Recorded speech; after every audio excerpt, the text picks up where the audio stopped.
ClancyPasta presents It Stood Outside My Window, written by North Selection 9.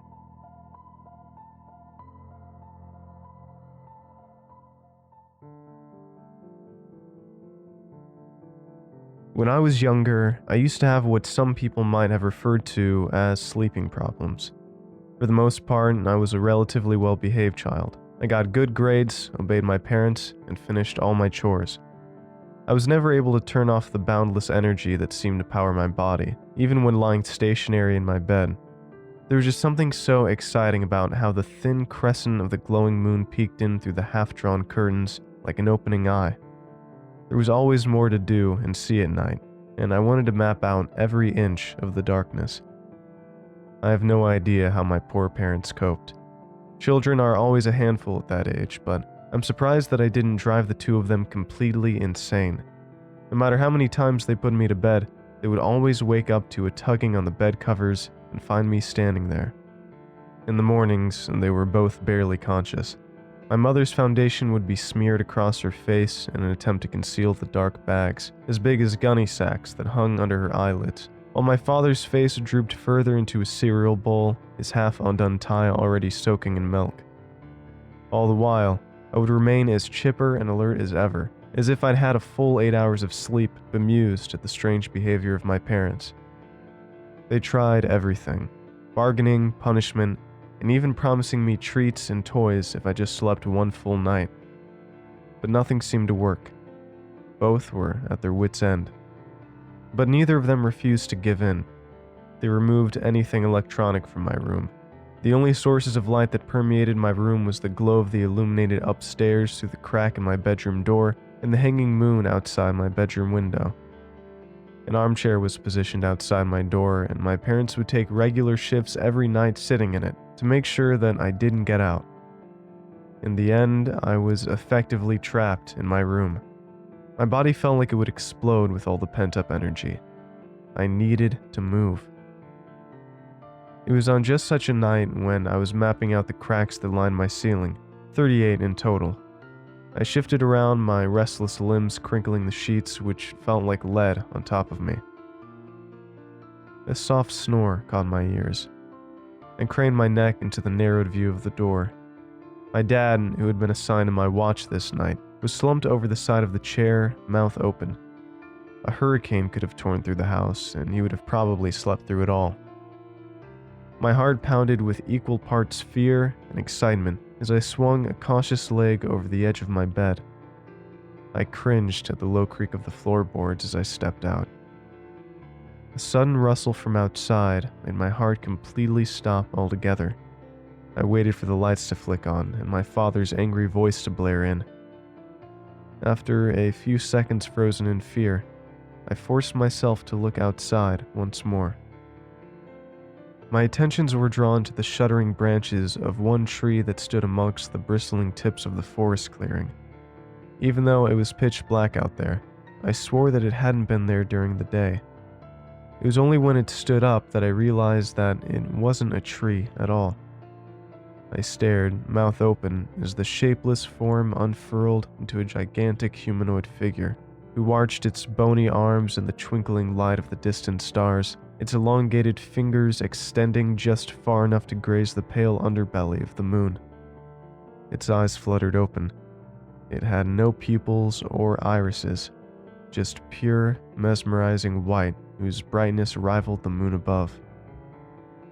I was so transfixed by the sight that I didn't notice the shape was getting bigger, its luminous eyes expanding until I was almost blinded. It glided silently through the night on stilt-like limbs, the trees parting around each step of its immense legs. My heart vaulted into my mouth as it dawned on me. It had seen me. It was coming. As I was about to make a run for it, a sharp bang sent me flailing backwards.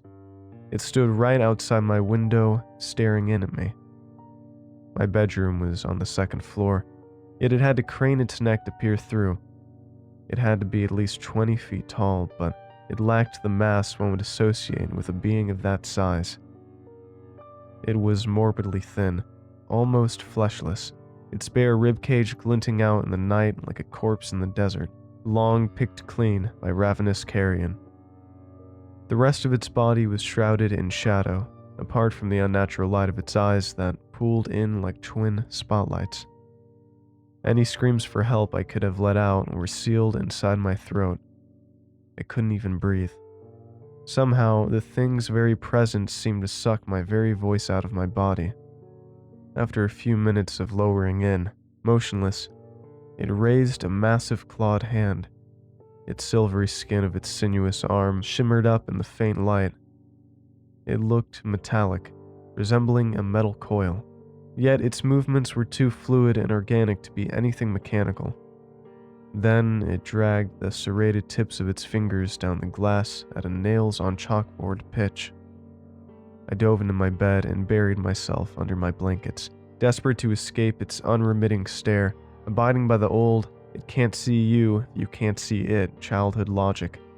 But the hideous sound echoed through my ears, a permanent reminder of its presence. The scratches seemed to grow louder by the second, as if at any moment it would break through the glass and drag me out of my bed into the inky black beyond, never to be seen again. My body, half curled into the fetal position, was shaking so badly that my brain could barely form a coherent thought. All I wanted was for whatever it was to disappear, for this whole thing to end. Someone out there must have heard my desperate pleas.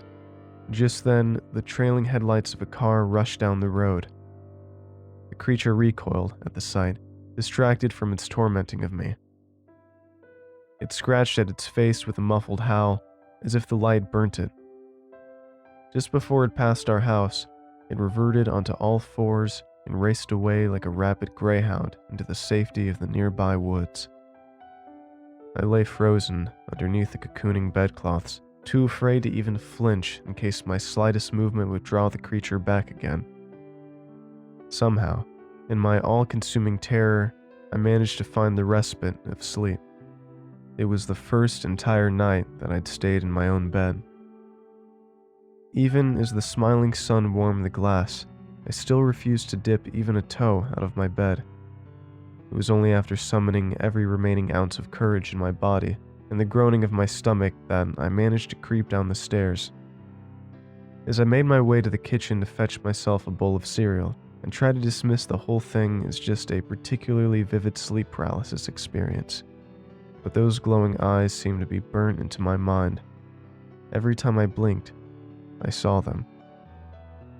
My parents were already down there. Although both had slept better than they had in a long time, their faces were pale and drawn, exchanging fearful, frantic whispers that ceased the moment they realized I was standing in the doorway. I froze, thinking I was in trouble. Mom, her eyes reddened and puffy, rose from the table and hugged me hard enough to knock the air from my lungs. Dad had to pry her hands away from my sides before I suffocated completely. It turns out that I was the lucky one. Just a few houses down from ours, on that very same night, an 8-year-old girl by the name of Janice Suarez had vanished. I'd attended a few of her prior birthday parties, along with the other neighborhood kids. Her mother had come into her room after hearing her cry out in the middle of the night to comfort her from the nightmare she'd assumed she'd been having. When she'd switched on the lights, she'd found her daughter's bed empty. Once the police had been called, they had scoured every inch of the house and the surrounding acres, but had found no trace of Janice. They never did. The only soluble clue to her disappearance had been the window that her mother had left open the night before, the white strawberry-patterned curtains still flapping in the morning breeze.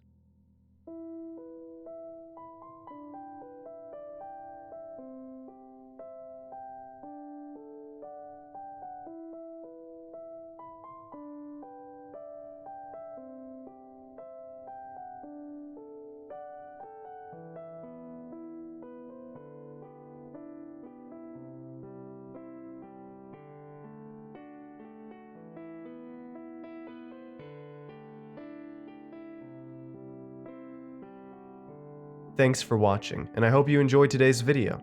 I want to give a huge thanks to all of my supporters over at Patreon and YouTube memberships. Your support makes these narrations possible, and I appreciate it a ton. If you'd like to join these lovely ghouls, you can head on over to my Patreon at patreon.com/ClancyPasta, or click the join button below to become a member. And if you'd like creepy cool shirts, make sure to head on over and check out my official merch store for some awesome tees, hoodies, stickers, and more. Alright, thank you all for watching, and I hope you have a great night. Cheers.